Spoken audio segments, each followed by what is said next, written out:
성도 여러분, 이번 주와 다음 주는 본격적인 여름 휴가 시즌인데 코로나로 인해서 모든 것이 조심스러운 것이 사실입니다. 우리 교육자들도 이제 학기 휴가에 들어가는데 우리 교육자들은 자체적으로 이렇게 좀 휴가 지역을 좀 정했습니다. 마음에 원하는 대로 서울, 부산, 제주도 다 다닐 수는 없는 것이고, 우리 교육자들은 또 성도님들 섬기는 위치에 있기 때문에 경북, 경남을 못 벗어나는 걸로 그렇게 휴가 지역, 위수 지역을 정했습니다. 우리 성도님들도 휴가 기간에 안전한 공간에서 아마 모두 가족들이 얼마나 그동안에 서로 힘들고 어려웠습니까? 몸과 마음이 회복되는 시간이 되기를 바랍니다. 아울러 몸이 연약해서 투병 중에 있는 지체들도 계시고, 또 휴가 시즌이지만 계속해서 일을 해야만 하는 환경에 있는 분들도 계십니다. 아무쪼록 모든 분들에게 주님의 위로와 평강이 함께하기를 주의 이름으로 축원합니다. 우리 교회는 주일 강단에 잠언을 이렇게 살펴보고 있습니다만, 잠언 전체를 보면 이 마음이라는 주제가 굉장히 빈번하게 다루어지고 있다는 것을 우리가 알 수 있습니다. 잠언 전체에 무려 95번이나 마음이라고 하는 단어가 반복적으로 나오고 있습니다. 그래서 저는 이 잠언이 주목하고 있는 마음의 문제에 대해서 여러분과 함께 말씀을 한 3주간 정도 나누어서 살펴보려고 합니다. 첫 번째는 오늘은 마음의 연단에 대해서, 그리고 다음 주는 마음의 기쁨. 이 다음 주에 다루게 될 이 마음의 기쁨이 굉장히 흥미로운 그런 주제입니다. 흥미로운 주제입니다. 그리고 이제 마음의 경영, 이렇게 살펴보려고 합니다. 잠언에서 지혜로운 자는 마음에 하나님과 그분의 말씀을 늘 두고 있는 사람입니다. 그리고 사람들의 말을 기꺼이 경청하는 사람이 지혜로운 사람입니다. 그런가 하면 미련한 사람은 하나님과 그분의 말씀을 도무지 마음에 두지를 않습니다. 그리고 심지어 다른 사람의 말에도 귀를 기울이지 않는 사람, 이런 사람을 미련한 사람이다, 그렇게 이야기합니다. 잠언은 그런 사람을 어떻게 묘사하고 있느냐면요, 마음이 9번 자, 이렇게 표현합니다. 마음이 9번 자, 마음이 삐뚤하다는 거죠. 마음이 9번 자, 그리고 또 마음이 패역한 자, 마음이 완악한 자, 마음에 정함이 없는 자, 이런 식으로 묘사를 하고 있습니다. 그리고 제가 이제 주목하는 부분은 이 잠언은 마음의 어떤 고통의 문제, 마음의 기쁨의 문제를 아주 세심하게 취급하고 있다는 점입니다. 그래서 마음이 고통을 당한다, 마음이 심령이 상한다, 이런 표현이 굉장히 많이 나옵니다. 또 마음의 근심은 심령을 상하게 한다, 심령의 근심은 뼈를 마르게 한다, 이런 표현들이 굉장히 많이 나옵니다. 또 그런가 하면 마음이 달다, 이런 표현을 합니다. 마음이 달다, 마음이 즐겁다, 이런 표현들도 나오고 있는데, 이것은 이제 다음 주에 우리가 집중적으로 이런 잠언들만 가지고 또 살펴보도록 하겠습니다. 사실 우리는 이 잠언이 아니더라도 마음이라는 말을 참 많이 씁니다. 그래서 마음이 힘들다, 또 마음이 무겁다, 마음을 정했다, 마음이 예전 같지 않다, 마음이 흔들린다, 이런 표현을 자주 사용합니다. 그래서 우리의 어떤 존재, 실존을 아울러서 대표적인 그런 이미지로서 우리는 마음을 이야기하고, 또 그래서 잠언도 우리가 어떤 한 사람을 연단한다, 또 어떤 인생을 연단한다, 이렇게 표현할 수도 있는데, 잠언은 그런 표현보다는 마음을 연단한다, 이런 표현을 사용하고 있는 것을 볼 수 있습니다. 어쨌든 이번에 오늘 비롯해서 세 번의 이 마음 시리즈를 통해서 잠언이 말하고 있는 이 마음의 교훈을 우리가 한번 살펴봤으면 좋겠습니다. 우리 읽었던 17장 3절을 보면 도가니는 은을, 풀무는 금을 연단하거니와 여호와는 마음을 연단한다, 그렇게 나오고 있습니다. 도가니와 풀무는 고급 금속들, 귀금속을 생산하기 위해서 불순물을 제거하는 역할을 합니다. 그래서 순수한 순은과 순금을 만들어냅니다. 이런 과정에 필연적으로 고온의 정연 과정을 거쳐야 하는데, 한 번에 이렇게 정연 과정으로 순도 높은 금이나 은이 생산되지 않습니다. 수번에 걸쳐서 이렇게 정연 과정을, 고도의 정연 과정을 통해서만이 순도 99.9%의 금이 나오게 되어집니다. 제가 이제 설교 준비하면서 깜짝 놀라서 이렇게 살펴보니까 이 코로나 상황에서 이 금값이 사상 최대를 기록했더라고요. 제 기억에 금값은 3만 원, 5만 원, 이게 저는 좀 기억이 나거든요. 그 이후에는 금을 사본 적이 없어서 금값을 몰랐다가 제가 설교 준비하면서 이렇게 리서치를 해보니까 진짜 깜짝 놀랐어요. 금 한 돈 값이 그렇게 비싼지 진짜 깜짝 놀랐습니다.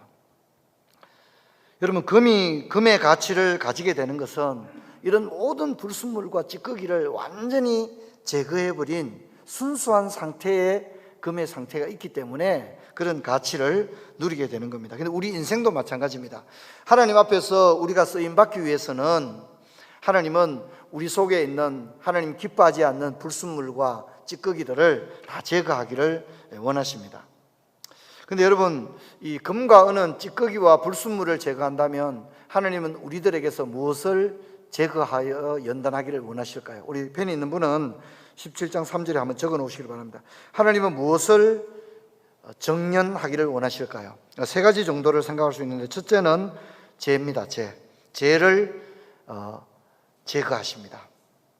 죄가 방치된 상태에서는 우리가 하나님 앞에 순수한 믿음의 사람으로 나갈 수 없겠죠. 또 하나는 교만입니다. 왜냐하면 이 교만은 우리 인생을 무너뜨리는 가장 심각한 장애가 되기 때문이죠. 그리고 하나님은 이 교만한 자를 싫어합니다. 그래서 교만을 우리에게서 제거합니다. 세 번째는 불신앙입니다. 불신앙을 우리들에게서 제거합니다. 이것을 이제 마음을 연단한다, 이렇게 잠언은 표현하고 있습니다. 여러분, 아무리 좋은 인재도 바로 사용할 수 있는 사람은 없습니다. 그래서 장교는 어떻습니까? 사관학교에서 훈련을 거쳐야 합니다. 사병들도 훈련소를 거쳐야 합니다. 회사에서도 신입사원이 들어오면 직무와 직능에 따라 훈련을 거치고 또 견습 과정을 반드시 거치게 합니다. 또 교사들도 교생 실습을 하죠. 또 의사들은 수없는 이 수련 과정을 거쳐야만이 전문의가 될 수 있습니다. 하나님의 사람도 마찬가지입니다. 이런 연단의 과정을 거치는 거죠. 다윗도 마찬가지죠. 다윗도 사무엘로부터 기름 부음을 받았지만 바로 그 다음 날부터 왕이 된 건 아니잖아요. 그가 명실상부한 12지파의 왕이 되기까지는 참 수없는 연단의 과정을 거쳤습니다. 여러 번 죽을 뻔하고 쫓겨다니고요. 그렇죠? 그런 모든 과정을 거친 다음에 하나님이 쓰시는 이스라엘의 왕으로 세워지는 것을 우리가 볼 수 있습니다. 여러분, 요셉도 마찬가지입니다. 요셉도 이렇게 꿈을 꾸었지만 바로 그 다음 날 국무총리가 된 게 아니지 않습니까? 참 얼마나 많은 시간을 노예가 되고 재수가 되고 억울한 일도 많이 겪고 참 미래가 없었지만 마침내는 그런 연단의 과정을 거친 다음에 이스라엘의 왕이 되는 것을, 애굽의 총리가 되는 것을 우리가 알 수 있습니다. 그래서 로마서 5장 3절과 4절은 연단의 중요성을 우리에게 말하고 있는데, 우리 같이 한번 읽겠습니다. 다만 이뿐 아니라 우리가 환난 중에도 즐거워하나니 이는 환난은 인내를, 인내는 연단을, 연단은 소망을 이루는 줄 알미로다, 이렇게 말하고 있습니다. 그래서 연단 없이 소망은 없습니다. 할렐루야. 나는 연단 없이 소망에 이르기를 원해, 그런 건 없습니다.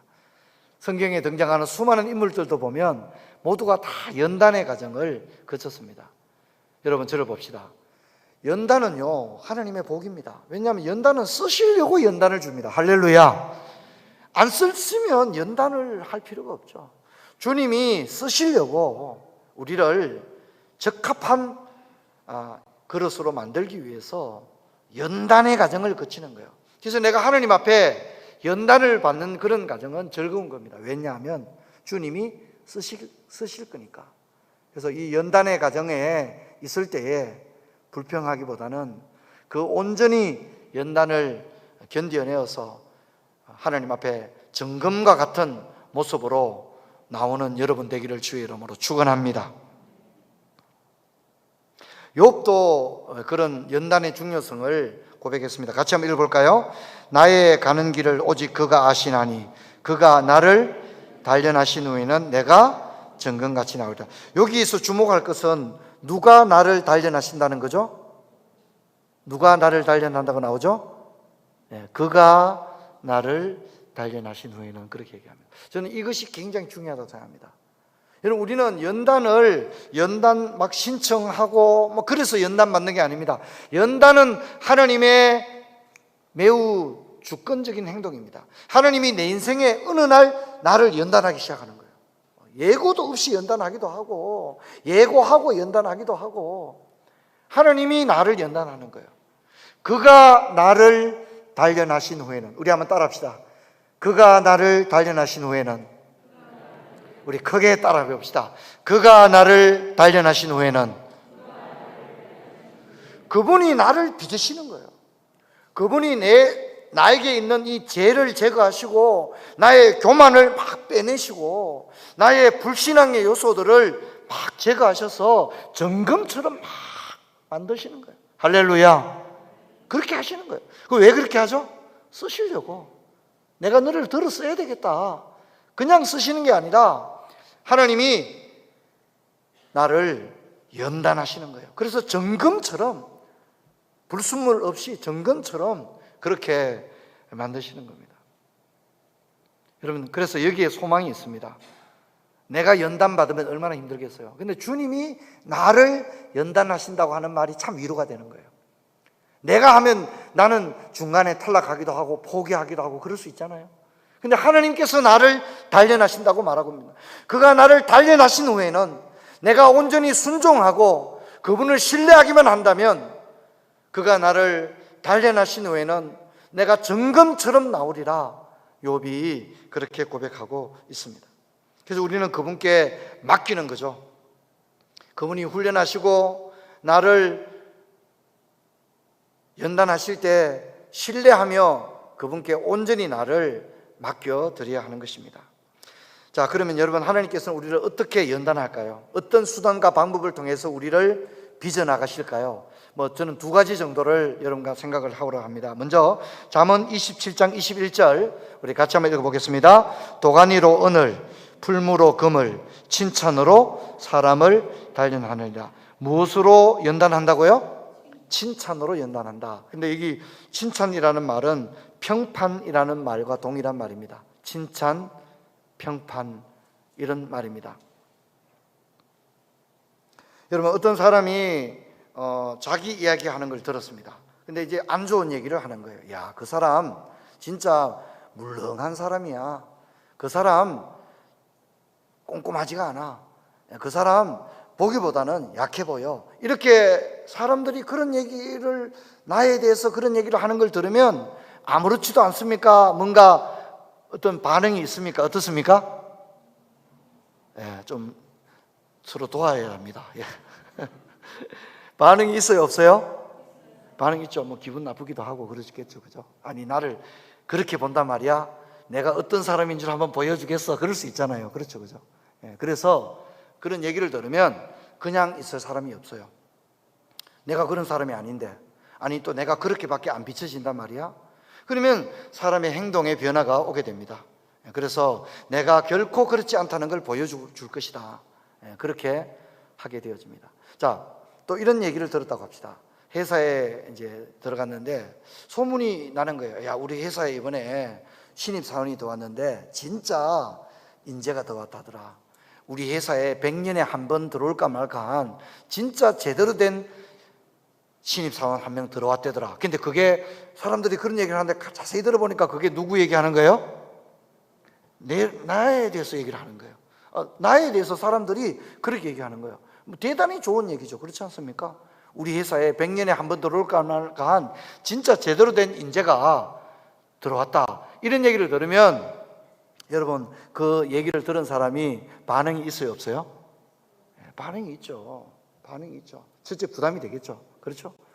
회사 사람들이 자기를 그렇게 높이 평가한다면 거기에 나중에 사람들에게 실망을 끼치지 않도록 과연 그렇구나, 진짜 사람 제대로 된 사람 들어온 거 맞네, 이런 얘기를 들을 수 있도록 그는 어떻게 합니까? 아마 최선을 다해서 노력하게 될 겁니다. 여기 금과 은은 도가니와 풀무로 연단하거니와 사람은 칭찬으로 연단한다는 말이 바로 그런 의미를 가지고 있습니다. 제가 좀 늦게 공부를 시작했죠. 40에 들어서 이 석박과정을 시작했으니까 진짜 늦게 시작했습니다. 근데 제가 굉장히 공부를 하면서 굉장히 많은 그 절망을 느꼈습니다. 뭐 젊은 30대 분들과 공부를 한다는 것도 힘들었고, 제가 학력이라든가 언어 능력이라든가 또 이런 모든 것들이 제가 생각해도 제가 가장 뒤처지는 사람이었다, 그렇게 생각이 되었어요. 거기다가 뭐 내세울 만한 게 하나도 없는 거예요. 뭐 좋은 대학을 나온 것도 아니고, 뛰어난 뭐 언어 능력이 뛰어난 것도 아니고, 좋은 뭐 그게 내세울 게 하나도 없었어요. 거기다가 또 이제 자꾸만 주눅 들었던 게 뭐냐면, 이제 뭐 논문을 발표하거나 학회에 가서 발표를 하면, 지금도 제가 이 뭐 이렇게 발음이라든가 이런 게 뭐 매끄럽지 못하고 표준어를 아주 잘 사용하는 수준은 아니지 않습니까? 그래서 제가 제 설교를 다시 듣는 게 가장 고통스럽습니다. 그런데 이제 이렇게 뭐 내용도 내용이지만 이렇게 발표를 하고 이럴 때 다른 젊은 분들은 아주 뭐 발음도 좋고요, 뭐 영어를 해도 발음도 좋고 발음도 좋을 뿐만 아니라 아주 표준말로 발제를 하고 그러니까 진짜 제가 듣기도 너무 좋아요. 근데 이제 제가 발제를 하고 나면 이제 평가하고 논찬하시는 분들이 오랜만에 구수한 사투리를 들으니까 우리 학회 분위기 참 좋습니다, 이런 얘기를 들으면 칭찬이 아니잖아요. 그렇죠, 그죠? 굉장히 자존심 상하기도 하고 진짜 막 얼굴이 벌개지는 거예요. 그리고 그런 날은 KTX 타고 대구 내려올 때 다시는 서울 안 올라가야 되겠다, 공부하러 안 가야 되겠다, 진짜 그런 생각이 많이 들었습니다. 너무너무 진짜 자존심 상하고 속상하고 힘들고 뭐 어디 가서 한 몇 달 서울말 공부하고 싶더라고요. 정말 힘들고 어려웠습니다. 그래서 사실 공부를 그만두고 싶은 마음도 많았고 그랬는데, 저를 결정적으로 붙들어준 게 있었습니다. 그게 뭐냐면 지도 교수님이 저를 칭찬을 해 주셨어요. 지도 교수님이 저를 칭찬해 주셨는데 두 가지를 칭찬해 주셨어요. 근데 제가 지금까지 사람들이 나에 대해서 안 좋은 얘기하는 건 다 잊어버렸는데, 지도 교수님이 저를 칭찬해 준 건 지금도 기억하고 있습니다. 이 두 가지를 칭찬해 주셨는데, 이 두 가지는 다른 모든 부정적인 이야기를 다 극복할 수 있는 그런 이야기였어요. 두 가지의 칭찬은 진짜 저를 날아오르게 만들었습니다. 교수님이 저에게 가분한 칭찬을 두 가지를 해주셨는데, 그 칭찬을 들었는 제 마음의 반응이 있을까요, 없을까요? 있죠. 진짜 지도 교수님을 실망시키지 말아야 되겠다는 생각이 첫째 들었어요. 그리고 지도 교수님이 말한 대로 실제로 내가 그런 사람이 돼야 되겠다, 나에 대해서 좋게 말씀해 주셨는데 내가 그냥 립 서비스가 아니라 실제 그런 사람이 돼야 되겠다, 이런 생각이 들었어요. 그리고 그 이후로부터는 진짜 모든 생각이 바뀌었습니다. 그래서 오늘 저는 이 설교를 준비하면서 그 생각이 들었어요. 아, 그렇다, 칭찬으로 사람을 연단하는 게 맞구나. 그 칭찬 하나가 진짜 사람을 꼼짝 못하게 하는 거예요. 그래서 그 실제 그런 사람이라는 사실을 검증해내기까지 진짜 노력을 멈추지 않게 된다는 사실을 제가 알게 되었습니다. 칭찬 두 가지가 뭔지를 지금 굉장히 말하고 싶지만 말할 수는 없습니다.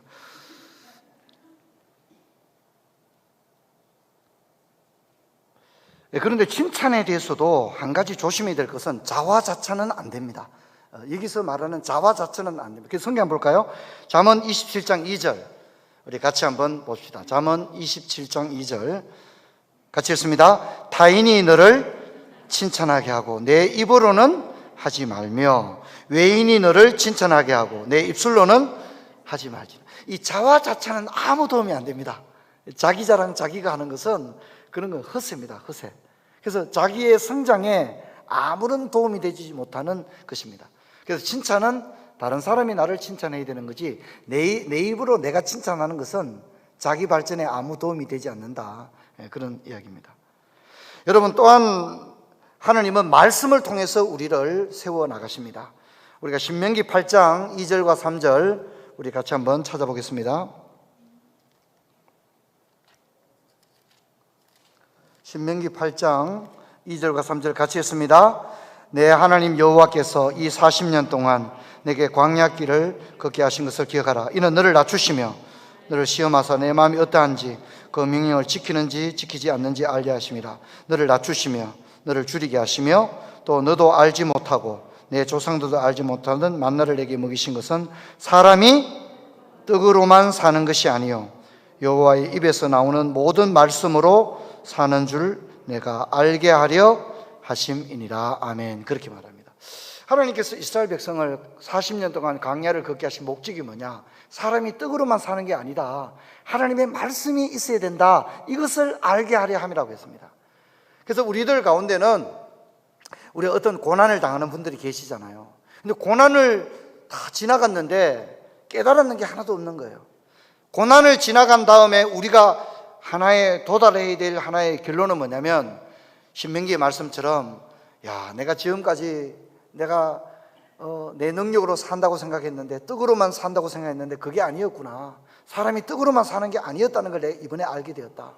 그리고 하나님이 그리고 그분의 말씀이 얼마나 소중하다는 사실을 내가 이번 일을 통해서 진짜 생생하게 깨닫게 되었다. 할렐루야. 그렇게 간증해야 이게 진짜 제대로 된 고백이 된다는 겁니다. 어떤 힘든 일을 지났는데 하는 얘기를 들어보니까 아이고, 경상도 말로 이번에 시급했다. 근데 아무 얘기가 없어요. 그냥 시급하기만 하고 끝난 거예요. 여러분, 그러면 아무 도움이 되지 않아요. 그는 아무런 것을 배우지 못했다는 겁니다. 어려운 일을 통해서 여러분, 우리는 그래서 100만 불짜리 기도가 있다고 하잖아요. 그렇죠? 100만 불짜리 기도가 뭐냐면, 보통 사람은 이렇게 기도합니다. 하나님, 이 고난을 빨리 지나가게 해주세요. 이 문제를 해결해 주세요. 이렇게만 기도한다는 거죠. 근데 100만 불짜리 기도는 어떤 기도냐면, 하나님, 이 문제를 주님께서 해결해 주실 줄을 저는 믿습니다. 뿐만 아니라 하나님, 이번 일을 통하여 제게 무엇을 가르쳐 주기를 원하십니까?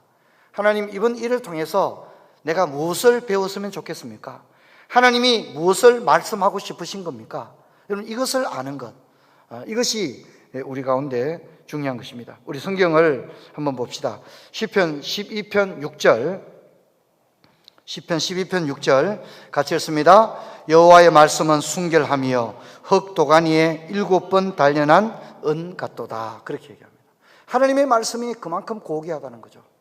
그래서 여러분, 우리는 이 말씀을, 연단의 과정을 통하여 우리가 도달해야 될 지점은 바로 말씀이라는 지점입니다. 연단의 과정을 통해서 우리가 발견해야 될 것은 하나님의 말씀이라는 겁니다. 그래서 우리가 참 이 구절은 잘 아시죠?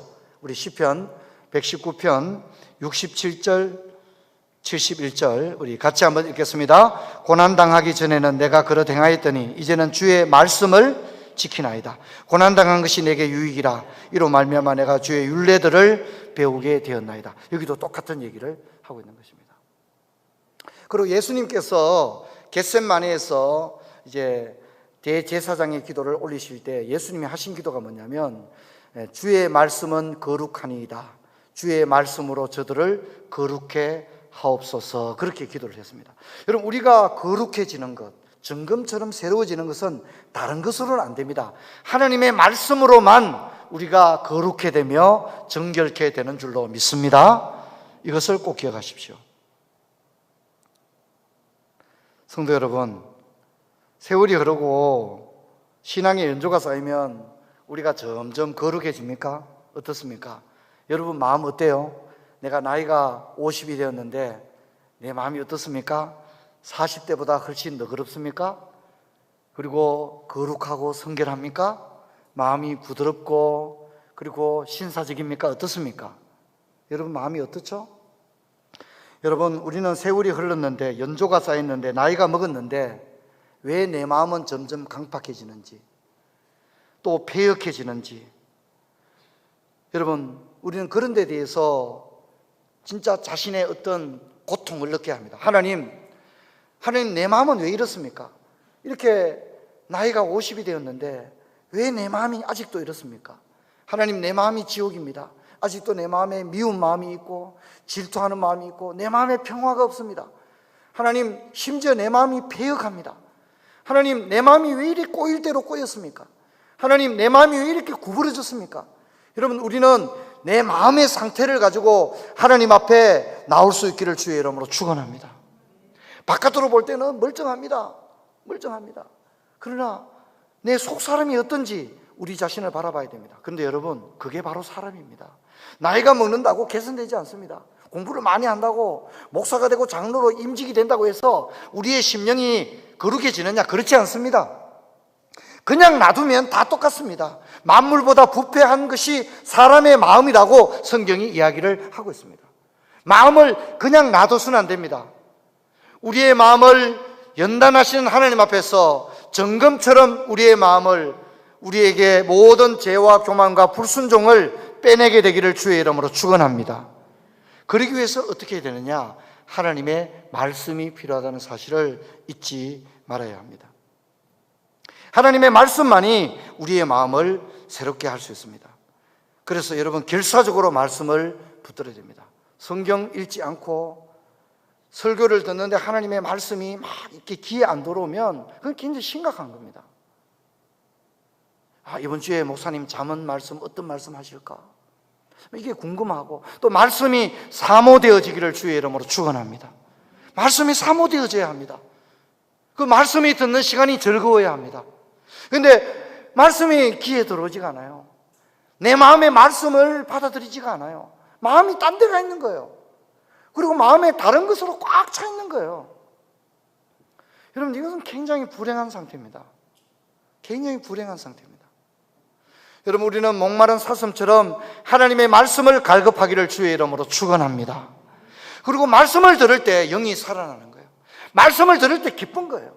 왜냐하면 이게 생명의 말씀이니까. 할렐루야. 이게 생명의 말씀이니까 이 말씀을 듣는 것만으로도 너무 마음에 기쁨이 넘쳐야 합니다. 그리고 깨어서 기도해야 됩니다. 깨어서 기도해야 됩니다. 시험에 들지 않도록 늘 깨어서, 무시로 깨어서 기도하고 하나님의 말씀을 들어야만 합니다. 그래야만이 저와 여러분의 마음이 하나님 앞에 바르게 세워지는 줄로 믿습니다. 잠언 23장 26절 우리 같이 한번 읽어보면 좋겠습니다. 잠언 23장 26절 같이 했습니다. 내 아들아, 내 마음을 내게 주며 내 눈으로 내 길을 즐거워할지어다. 잠언에서 아버지가 아들에게 뭐라 합니까? 아들아, 네 마음을 내게 좀 다오, 이렇게 얘기합니다. 아버지가 진짜 받고 싶은 것은 아들의 마음이에요. 그런데 저는 여기서 하나님 아버지의 마음도 똑같다고 생각합니다. 하나님께서 우리들에게 뭡니까? 사랑하는 아들아, 사랑하는 딸아, 네 마음을 좀 내게 다오. 근데 여러분, 우리는 마음을 주님께 드리지 않아요. 마음을 다하고 성품을 다하고 힘을 다해 하나님을 사랑해야 되는데 주님께 마음을 두기보다는 세상의 마음을 빼앗겨버립니다. 마음을 세상에 다 줘버린 거예요. 그래서 오늘 성경이 말합니다. 마음을 내게 다오. 아버지가 아들에게 아들아, 네 마음을 내게 다오. 하나님께서 오늘 우리들에게 사랑하는 아들아, 사랑하는 딸아, 네 마음을 내게 다오. 여러분, 우리가 예배를 드린다는 것은 마음을 주님께 드리는 일인 줄로 믿습니다.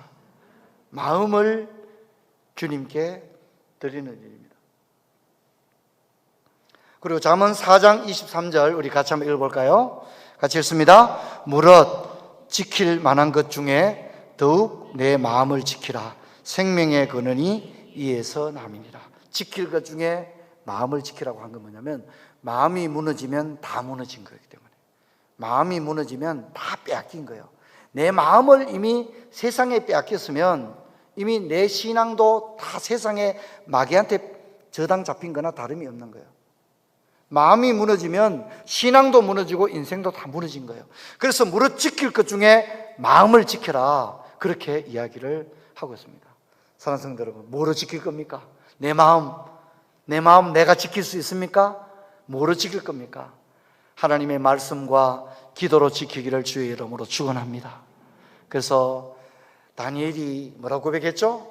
내가 마음을 정하여 사오니, 그러잖아요, 그죠? 그리고 난 다음부터는 다니엘의 마음이 이랬다 저랬다 흔들리지가 않습니다. 오직 한 길만을 가게 된 거거든요. 여러분, 아무쪼록 저와 여러분이 하나님 앞에 마음을 온전히 올려드리고 마음이 흔들리지 않는 저와 여러분 되기를 주의 이름으로 축원합니다. 기도하겠습니다. 하나님 아버지, 감사합니다. 오늘 잠언을 통해서 하나님의 말씀을 살펴봤습니다. 아버지, 우리가 때로 마음이 흔들리고 내 마음이 왜 이럴까 너무 실망이 될 때가 있는 줄 압니다.